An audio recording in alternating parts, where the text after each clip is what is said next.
সালাতে দোয়া কবুল হয়। সালাতে দোয়া কবুলের তিন জায়গা। একটা হচ্ছে তাকবীরে তাহরিমার পরে আমরা সানা পড়ি না, আমরা তো একটা পড়ি। আল্লাহর হাবিব সুন্নাহ এবং নফল নামাজে আরো পড়তেন সানা, ওই দোয়া কবুল হয়। দুই নম্বর জায়গা সালাতে সেজদায় পড়ে দোয়া করলে কবুল হয়। আকরাবু মা ইয়াকুনুল আবদু মির রাব্বিহি ওয়া হুয়া সাজিদ ফাকসিরু ফীহি দুআ। বান্দা যখন সেজদায় লুটিয়ে পড়ে, বান্দা আল্লাহর সবচেয়ে কাছে চলে যায়।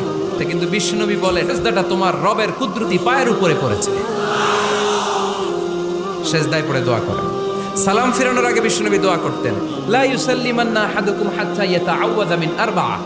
আল্লাহর হাবিব বললেন, চার জিনিস থেকে পানাহ না আছে আমার কোন উম্মত যেন সালাম না ফিরায়। তারা যেন পড়ে, আল্লাহুম্মা ইন্নী আউযু বিকা মিন আযাবিল কবর, আউযু বিকা মিন আযাবি জাহান্নাম, আউযু বিকা মিন ফিতনাতিল মাহইয়া ওয়াল মামাত, আউযু বিকা মিন ফিতনাতিল মাসিহিদ দাজ্জাল।